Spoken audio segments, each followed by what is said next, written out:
Hello students, welcome back in your own YouTube channel, that is Trust Tutorials. Today we discuss exercise 6.1 of lines and angles class 9th mathematics NCERT. ठीक है, तो 6.1 को करते हैं आज complete. ठीक है, मैंने इंट्रोडक्शन पार्ट डाल रखा है बेटा. जो बच्चों ने इंट्रोडक्शन पार्ट नहीं देख रखा तो please must watch introduction part of this chapter, जिसके अंदर जितने भी old concept lines and angles हमारे ज्योमेट्री से रिलेटेड थे 6th क्लास में, 7th क्लास में, 8th क्लास में जितने भी कॉन्सेप्ट आए थे उनके बेसिस पे मैंने हर सारी प्रॉपर्टी को एलैबोरेट कर दिया था. Now we look question number 1. अगर आपको वो वीडियो चाहिए तो आई बटन पे जाओ और वहाँ पे आपको वो वीडियो आ जाएगी नोटिफिकेशन में. ठीक है बेटा, तो सबसे पहले बना लेते हैं इसकी फिगर प्यारी सी.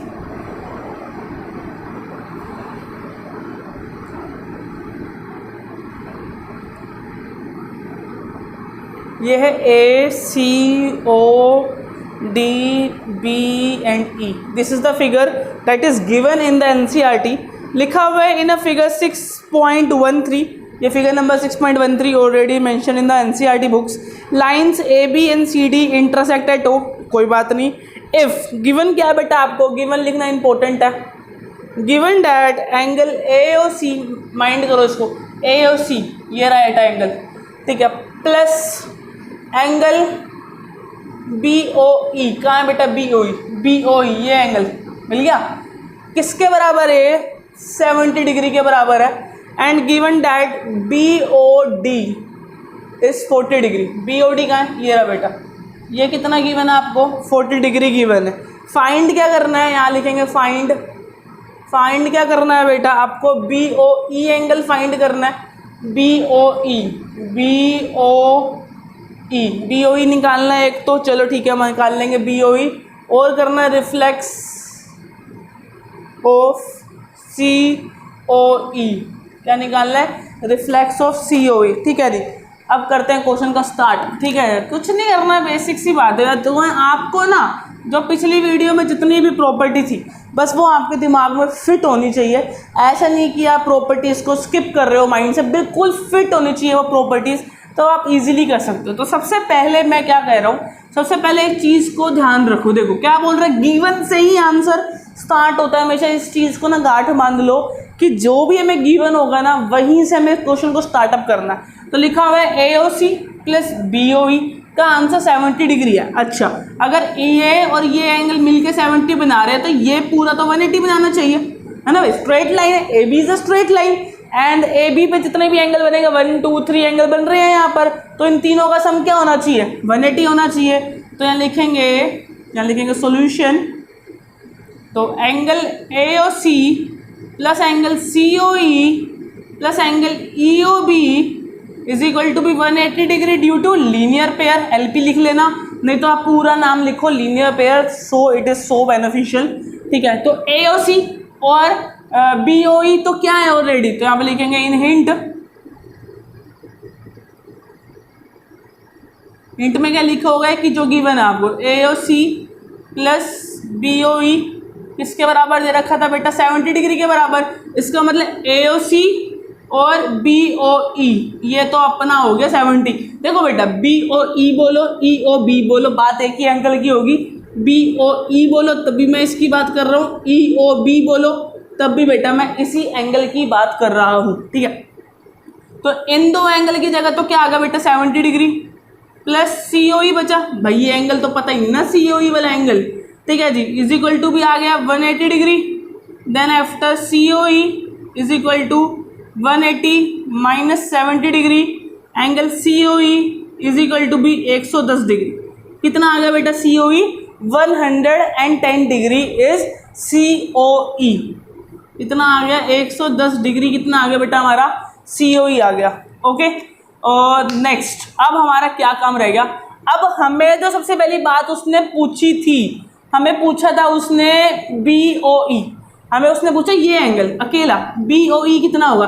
अब एक चीज़ और नोट करने वाली बात है, CD एक स्ट्रेट लाइन है भाई, दिख रहा है आप लोगों को? CD is a straight line और इस पे बनने वाले सारे एंगल क्या होंगे? तीनों का सम 180 होगा, जिसमें से एक एंगल तो ये रहा 110, एक एंगल ये रहा जो मुझे फाइंड करना है, और एक एंगल 40 डिग्री बेटा. ठीक है, थोड़ा स्लो चलो, स्लो ही चलने में बेनिफिट है यहाँ पे। तो angle C O E plus E O B plus B O D is equal to be 180 degree due to linear pair because C D is a straight line. ये है 110 degree, ये मुझे फाइंड आउट करना है, plus ये है 40 degree और is equal to be 180। Okay, ये हो गया 110 degree and 40 degree become 150 degree plus angle E O B is equal to be 180 degree and angle E O B is equal to be 180 minus 150 degree hence 30 degree E O B. Okay बेटा, तो मेरा B O ई बोल लो, question में क्या given है, B O ई है ना, तो आप बी ओ ई लिख लो तो ज़्यादा बेटर है। B O E is equal to be 30 degree. तो बी ओ ई कितना आ गया बेटा मेरा 30 डिग्री आ गया। अब नेक्स्ट वो मुझसे क्या चाहता है, वो कह रहा है रिफ्लेक्स ऑफ सी ओ ई। ठीक है, रिफ्लेक्स निकालना आसान है, 360 में से माइनस कर दो, लेकिन पहले आपको सी ओ ई एंगल पता होना चाहिए। तो सी ओ ई ढूंढो पहले, तो क्या है सी ओ ई, तो पता है मुझे भाई, देखो आई नो कि सी ओ ई कितना था 110 है and the reflex of angle C O E क्या करना है, वो कुछ नहीं करना, 360 degree minus angle C O E. बचपन से ऐसे निकलता है रिफ्लेक्स एंगल, आपको जो जिसका रिफ्लेक्स एंगल निकालना है वो एंगल पता होना चाहिए कि वो उसकी मेजरमेंट कितनी है, और उस मेजरमेंट को आप 360 में से क्या कर दोगे बेटा, डिडक्ट कर दोगे, सब्ट्रैक्ट कर दोगे, माइनस कर दोगे, आंसर आ जाएगा 360 minus 110 250 is the answer of reflex C O E. कितना आ गया, रिफ्लेक्स सी ओ ई का आंसर आ गया 250 डिग्रीज। ठीक है जी, तो देखो इजीली आराम आराम से समझो, ज़्यादा मुश्किल नहीं है, बट ज्योमेट्री है, हर किसी को समझ आती भी नहीं है और आ भी जाती है। तो डिपेंडिंग अपॉन यू, अगर आपकी ज्योमेट्री अभी भी आपको लग रहा है कि नहीं समझ आ रहा, तो प्लीज़ प्रीवियस वीडियो देख लो, जो एक दो वीडियोस डली हुई है प्रीवियस चैप्टर के इंट्रोडक्शन की, क्योंकि उससे जो कंसेप्ट क्लैरिटी आएगी ना वो अलग ही होगी, और फिर आपको क्वेश्चंस करने में भी मज़ा आएगा। बाकी क्वेश्चंस देख रहे हो, देखते भी रहो, कोई दिक्कत वाली बात नहीं है। हो सकता है कि 9th के क्वेश्चन ही सीधे सीधे समझ आने लग जाए, क्योंकि ज़्यादा मुश्किल तो ये भी नहीं है। ठीक है, कुछ भी नहीं करा मैंने, गिवन का यूज़ करा, स्ट्रेट लाइन ये बन रही थी, स्ट्रेट लाइन ये बन रही थी, फिर एक रिफ्लेक्स निकालना था, दैट्स इज। तो प्लीज़ टेक अ स्क्रीनशॉट, और कोई सा भी डाउट होता है उसी टाइम वीडियो को रोको और कमेंट में अपने डाउट को आस्क करो, अपने डाउट को लिखो। मैं पक्का जल्दी से जल्दी रिप्लाई करने के मूड में रहता हूँ कि यार बच्चा डाउट कमेंट में पूछो और मैं रिप्लाई करूँ। ठीक है, चलो जी, आप इतना फटाफट से स्क्रीनशॉट ले लिया ना, तो अब मैं इसको करता हूँ रब और स्टार्ट करते हैं question number 2।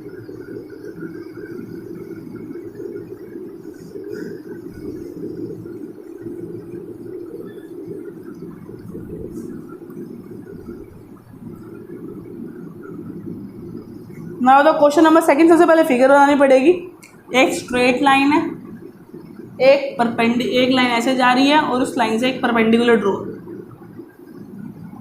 P M X N Y and the angle is O angle, उसके पॉइंट है ये O, this is the O point, मोटा एंगल ओ पॉइंट, और दिस इज सी एंगल, और ये है हमारा बी एंगल, और ये है हमारा ए एंगल। तो इन्होंने ये फिगर दे रखी है, एरोस नहीं लगाए, आप एरोस लगा लो, चलो ठीक है जी। द क्वेश्चन इज सेइंग कि line X Y and M N are at a O, ठीक है जी, and the P O Y is 90 degree. मुझे पता है, एंगल बना ही लिया, लिख लेते हैं बेटा 90 डिग्री है। ठीक है जी, उसके बाद ये मुझे क्या कह रहा है कि the ratios of A and B are 2:3 and find the C. कह रहा है, गिवन क्या कह रहा है मेरे को, गिवन कह रहा है ए और बी की रेशो कितनी दे रखी है, 2:3 दे रखी है, 2:3 दे रखी है। और आपको फाइंड करने के लिए क्वेश्चन क्या कह रहा है, फाइंड क्या करना है, एंगल सी। फाइंड क्या करना है बेटा, आपको एंगल सी करना है, बस क्वेश्चन हो गया। ठीक है, देखो भाई, जिसको ज्योमेट्री आती है ना, जिसका कॉन्सेप्ट क्लियर होता है, जैसे मेरे कॉन्सेप्ट क्लियर है तो क्वेश्चन देखते क्वेश्चन खत्म। ठीक है, मैं ओरल भी निकाल सकता हूँ इसका आंसर, मुझे कोई दिक्कत नहीं है, लेकिन दिक्कत तुम लोगों को आ सकती है कि ओरल कैसे होगा यार। ठीक है जी। अब आप एक चीज़ देखो, सबसे पहले जब भी आपको कोई रेशियो दे रखी होती है सो हमें क्या करना होता है, let the common ratio be x लिखना होता है। तो let the common ratio be x. Okay, x लिखने के बाद ए इज टू बी कौन थे, 2:3 थे ना, अब वो 2x और 3x बन गए। क्या बन गए, 2x और 3x। बस ऐसे ही लगाना है x, आपको कुछ नहीं करना। अब बेटा एक चीज ध्यान रखो, देखो ये तीनों, भाई ये तीनों का सम लीनियर पेयर होगा, बिकॉज स्ट्रेट लाइन है, x and y are straight line, तो इन तीनों का जो हमारे एंगलों का सम है वो हमारा 180 होगा। So I can write XOM plus MOP plus POY is equal to be 180 due to the linear pairs.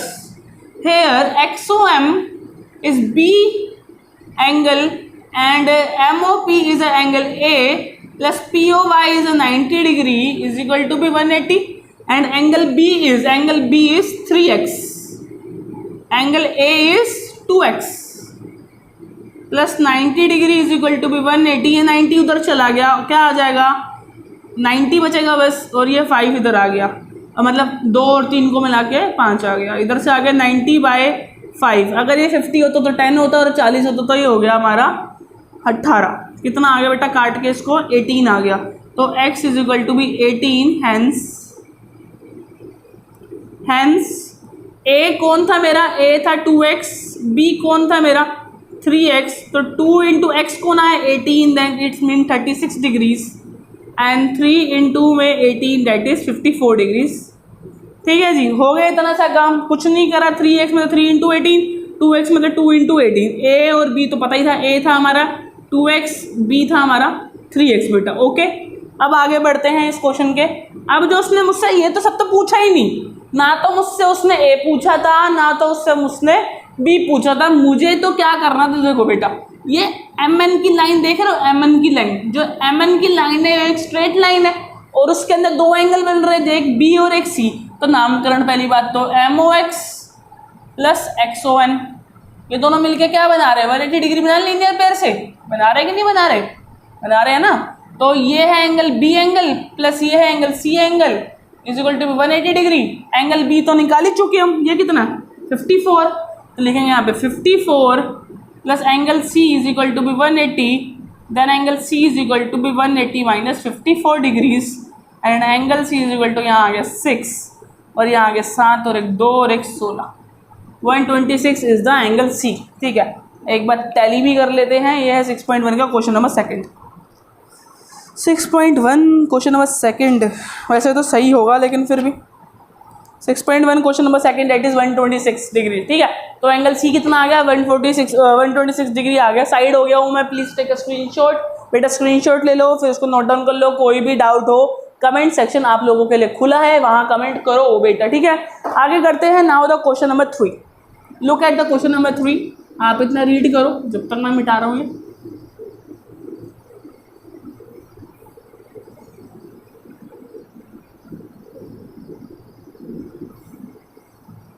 देखो बेटा आगे कह रहा है, पहले तो डायग्राम बना लेते सोना सा। वाओ, पेन नहीं चला।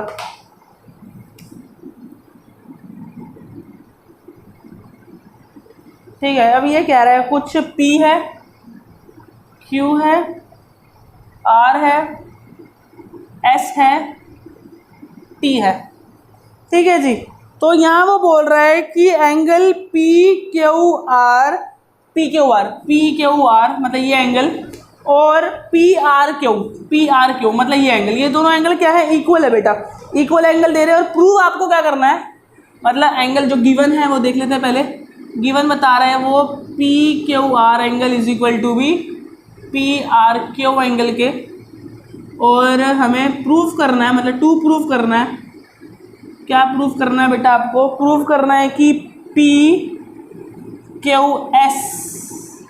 और PRT होगा, शायद PRT इक्वल है, मतलब आपको ये बाहर वाले एंगल को एक दूसरे से इक्वल करना है, अगर ये अंदर के 2 एंगल एक दूसरे के इक्वल हैं तो। अब करते हैं बेटा, कैसे करेंगे।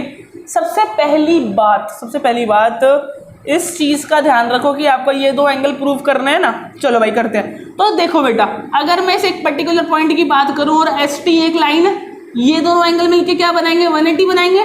इसका मतलब P Q S plus P Q are, ठीक है, या फिर पी क्यू टी, जो भी है मतलब वो मिलके क्या बनाएगा, 180 डिग्री बनाएगा। आप पी क्यू, देखो पी क्यू आर भी बोल सकते हो, पी क्यू टी भी बोल सकते हो। एक ही देखो ना, पी क्यू आर यहाँ तक बढ़ी, पी क्यू टी यहाँ तक बढ़ गई, तो कोई फर्क नहीं, एंगल उतना का उतना ही है, ठीक है जी, इक्वल हो गए। और अगर मैं ये बोलूँ कि इसमें P R T plus P R Q is also 180, because यहाँ पे बना रहे हैं दोनों एंगल 180 के डिग्री, ठीक है। और इस इक्वेशन को 1 बोलो, इस इक्वेशन को 2 बोलो, तो from first and second equation we get क्या, देखो ये 180 ये 180, तो ये दोनों स्टेटमेंट क्या होंगी, एक दूसरे के बराबर होंगी। बेटा उधर भी 180 डिग्री है, वो भी 180 डिग्री है, इसका मतलब ये जो लेफ्ट, अगर right hand sides are equal then left hand sides are also equal, ठीक है। तो then P Q S plus P Q R is equal to be P R T plus P R Q के बराबर आ गया है, ठीक है जी। अब देखो हमें पता है कि पी क्यू एस जो यहाँ लिखा हुआ है और ये पी आर टी, ये जो पी आर टी वो सेम है। इसका मतलब कि मैं इसका यूज़ कर सकता हूँ और इसको यहाँ लिख सकता हूँ, तो यहाँ लिखेंगे hint P Q S is equal to be P R T given in the question, given है मेरे को, जिसकी वजह से मैं ये यहाँ पे पुट कर दूंगा कि पी आर एस की जगह क्या लिखूंगा, P R T plus P Q R is equal to P R T plus में पी आर क्यू, जिससे पी आर टी से पी आर टी खत्म, P Q R is equal to be P R Q. अब देखो क्या same आ गया, क्या same आया, नहीं आया ना, अभी रुको, लेकिन देखो पी मेरा क्या है, पी क्यू आर, लेकिन उसने क्या पूछा था, उसने पूछा था पी क्यू एस और पी आर क्यू है। अब रुको देखो मेरा आया था पी क्यू आर, देखो ना पी क्यू आर को आप पी क्यू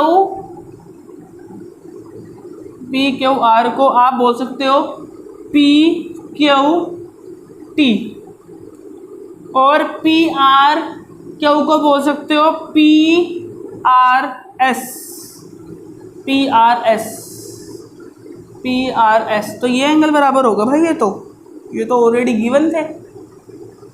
ओहो अच्छा, ये गलती हो गई। ये तो प्रूविंग वाले जो प्रूव करने थे वो इक्वल लिख दिए, प्रूविंग वाले इक्वल थोड़े ना थे, हमें तो गिवन वाला लिखना था, सॉरी। तो मुझे तो गिवन वाला लिखना था कि गिवन कौन कौन से इक्वल हैं, कि पी क्यू आर बराबर है पी आर क्यू के, तो यहाँ लिखेंगे हिंट कि ये क्वेश्चन में गिवन है। सॉरी बेटा, मैंने नीचे वाला लिख दिए थे, जिसकी वजह से उल्टा आंसर आ गया, मतलब प्रूफ वाले लिख दिए थे कि गिवन है तो गिवन वाला आंसर आ गया था, ऐसा नहीं करना था, हमें गिवन वाले को भरना है और प्रूफ वाला आंसर लाएंगे। तो अब देखो पी आर एस है, ये रहा, पी क्यू आर ये रहा, और एक है पी आर क्यू, तो ये रहा। अब ये दोनों सेम है, तो इन दोनों में से कोई एक नाम लिखेंगे। तो मैं क्या कर रहा हूँ, पी क्यू एस को पी क्यू आर जो कि इक्वल है पी आर क्यू के, उसकी जगह पी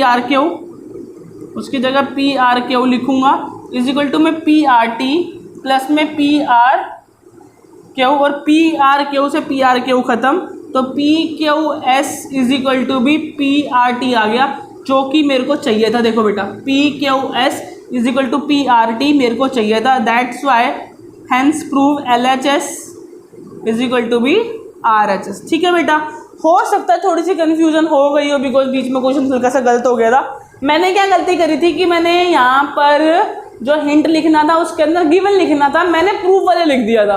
ठीक है, तो प्रूफ वाला लिखना है, आपको गिवन वाला लिखना है। गिवन वाला लिखकर जो सेम आ रहे हैं वो कट गए, और जो बच गए वही हमारा आंसर अपने आप आ गया कि भाई ये वाला बाहर वाला और ये वाला बाहर वाले जो एंगल्स हैं वो दोनों क्या है, इक्वल है। अगर अंदर वाले दोनों एंगल्स क्या हैं, एक दूसरे के इक्वल हैं। तो अब हम लुक करते हैं क्वेश्चन नंबर 4 की तरफ। तो मैं थोड़ा सा साइड हो रहा हूँ, तो so please take a screenshot first. ठीक है, और प्लीज़ अपनी अपनी कॉपीज के अंदर भी सब कुछ नोट डाउन कर लिया करो। ठीक है,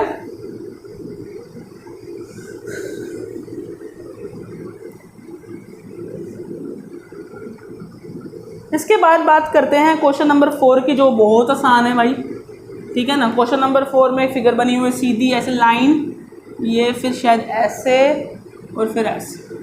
उसके बाद इसने कुछ मेंशंस कर रखे हैं ए बी सी डी और ये कुछ गोले दे रखे हैं। ये क्या दे रखा है, एक्स वाई जेड डब्ल्यू और ये अंदर ओ है, ठीक है। क्वेश्चन क्या कह रहा है कि if x plus y is equal to be, किसके बराबर है, डब्ल्यू प्लस जेड के।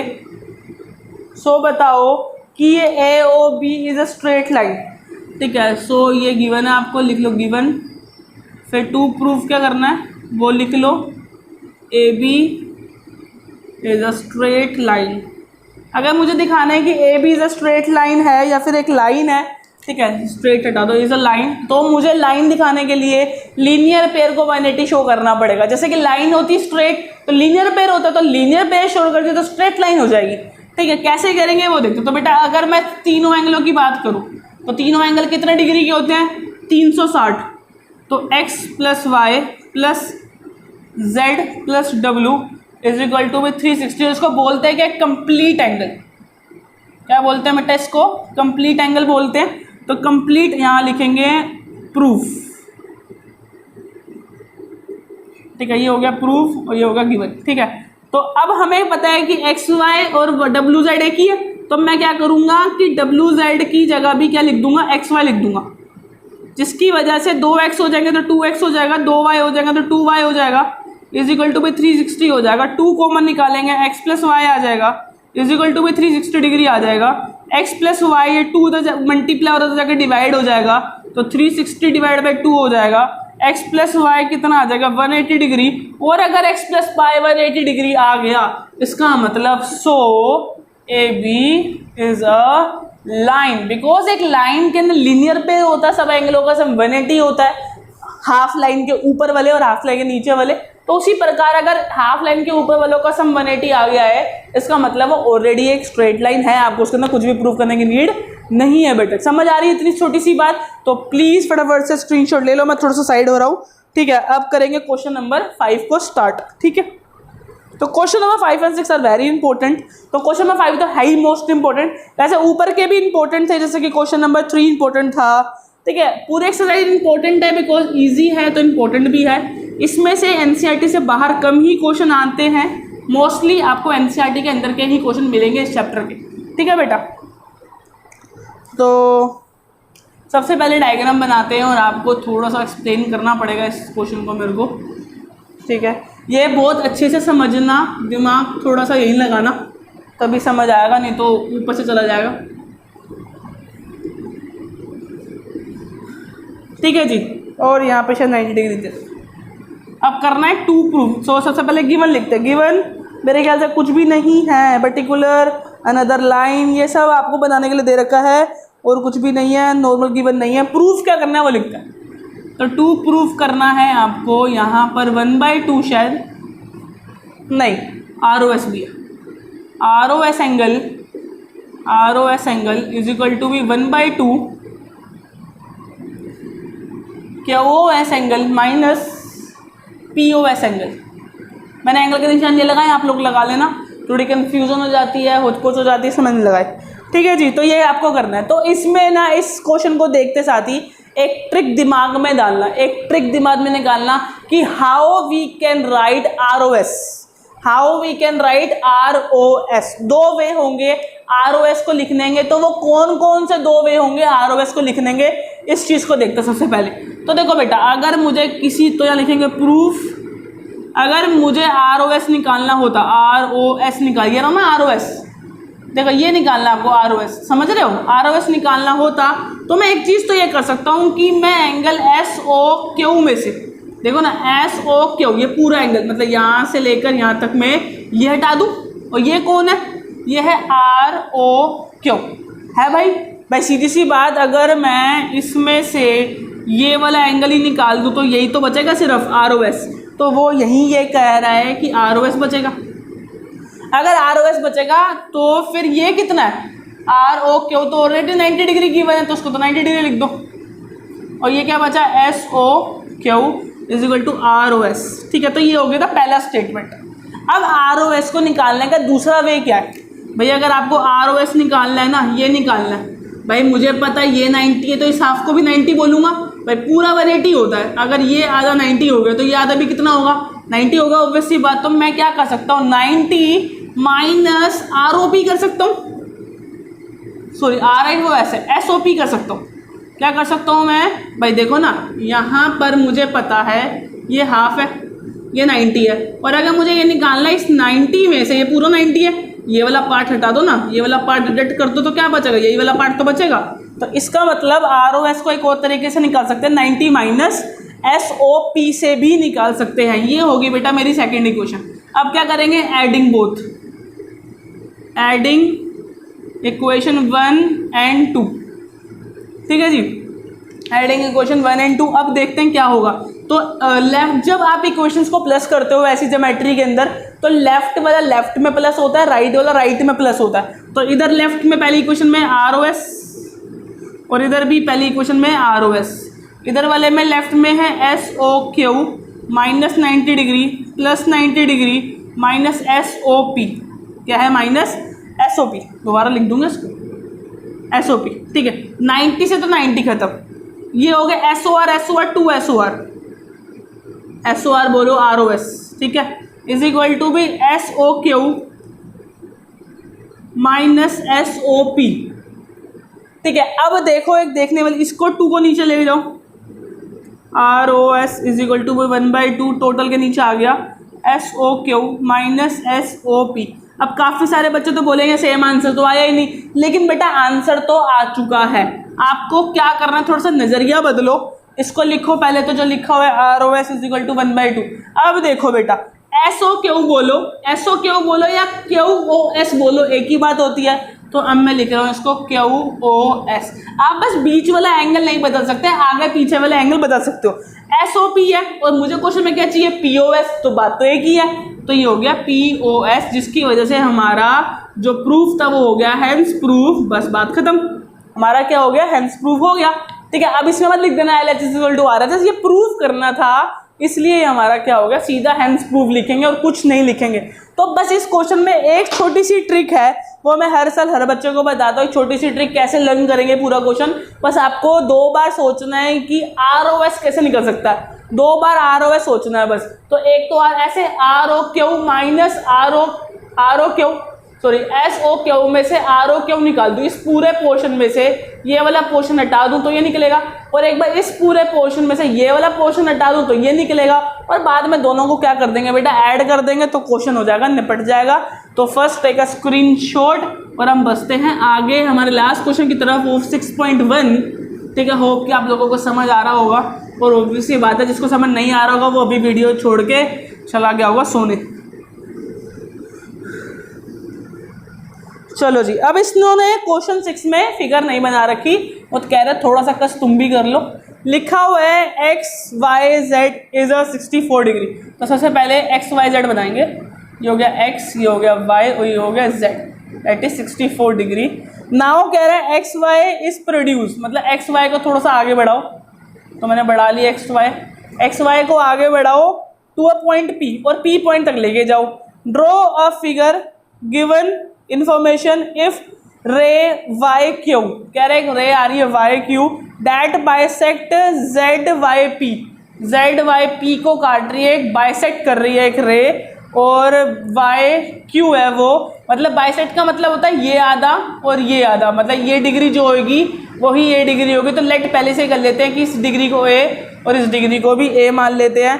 तो अब फाइंड क्या क्या करना है? एक्स वाई क्यू, सबसे पहले तो एक्स वाई और क्यू, मतलब ये पूरा degree X Y Q find out करना है।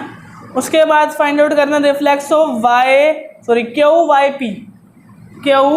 पी, मतलब ये एंगल फाइंड आउट करना है, तब जाके हमारा कुछ हो सकता है। अब ध्यान रखने वाली बात है कि एक्स वाई हमने इसको आगे एक्सटेंड किया था, इसका मतलब पूरी स्ट्रेट लाइन है, स्ट्रेट लाइन है ना ये वाली पूरी। तो सबसे पहले आप क्या करोगे? We know Y Q is a bisector of angle जो गिवन थी हमें Z Y P, so angle Z Y Q is equal to भी एंगल क्यू वाई पी, ठीक है। ये दोनों बराबर हो गए। अब मुझे पता है कि angle X Y and Z plus Z Y Q plus angle Y plus angle Q Y P सब मिला के क्या होगा 180 ड्यू टू लीनियर पेयर। और मुझे पता है ये एंगल तो 64 है, ये वाले एंगल को मैंने ए माना है, ये वाले एंगल को भी ए माना है, इज इक्वल टू भी 180 डिग्री। ये हो गया 2a और ये 180 में से माइनस 64 हो जाएगा। 64 माइनस करने के बाद ये हो जाएगा हमारा 6 और 7 के बाद 1 और 1 ये बचा 1 और ये होगा 22a और a इज इक्वल टू भी 116/2 that is 58 degree. A is equal to 58 degree. Now the question is क्या क्या निकालना था। सबसे पहले तो निकालना था एक्स वाई क्यू, ठीक है। तो एक्स वाई क्यू किससे मिल के बना है, एक तो मिल के बना है एक्स वाई जेड से और एक जेड वाई क्यू से। ये है 64 डिग्री और अभी आया 58 डिग्री। तो पहले का आंसर तो हो गया 2 और 12 122। क्या आ गया पहले का आंसर तो 122। और अगले का आंसर उसने पूछा था reflex of Q Y P का रिफ्लेक्स। तो एंगल क्यू वाई पी कितना है बेटा, वो है 58 डिग्री। और उसने मुझसे पूछा रिफ्लेक्स, तो रिफ्लेक्स के लिए क्या करते हैं बेटा, हम 360 में से वही एंगल को माइनस कर देते हैं। तो 360 माइनस 58 डिग्री, इसका मतलब 202 डिग्री, 202 डिग्री। और एक बार आंसर को मैच करते हैं, ठीक है जी। इतने आप एक बार क्वेश्चन को देखो। 6.1 क्वेश्चन नंबर 6.1 क्वेश्चन नंबर 6। 122 एक और 302 एक, 302, ठीक है ना। माइनस में गलती है भाई, देखो तो 300 में से 58 गए तो 302 ना कि 202, ठीक है जी। तो यहाँ पे एंड में गलती होगी तो माइनस की माफ़ कर देना हो सके तो, ठीक है। तो कुछ नहीं था, नॉर्मल सा था, ऐसा कुछ नहीं था। बाइसेक्टर का मतलब ध्यान होना चाहिए, बाइसेक्टर का मतलब एंगल बाइसेक्टर मतलब एक ऐसा लाइन जो दो इक्वल एंगल में उसको डिवाइड करते। फॉर एग्जांपल मैं एक एग्जांपल दूं तो अगर मान लो कि ये 30 डिग्री होता है और एक लाइन को बोलता है बाइसेक्ट कर गई। बाइसेक्ट का मतलब 15 डिग्री यहाँ बांट गई, 15 डिग्री यहाँ बांट गई। और वीकेंड से अगर मान लो 60 डिग्री का एंगल होता, मैं बोलता बाइसेक्ट कर गई, इसका मतलब 30 डिग्री यहाँ बांट गई, 30 डिग्री यहाँ बांट गई। और एंगल को लेट करना तो ए एंगल ये तो ए एंगल ये, इसको एक्स एंगल मानोगे तो ये एंगल भी एक्स एंगल हो जाएगा, ठीक है जी। होप कि आप लोगों को वीडियो समझ आई होगी। जो भी डाउट आता है कमेंट्स में पूछो, मुझे इंस्टाग्राम पे फॉलो करो, सब्सक्राइब कर दो मेरे चैनल को। फिर मिलता हूँ एक और एजुकेशन वीडियो के साथ। Bye bye, take care.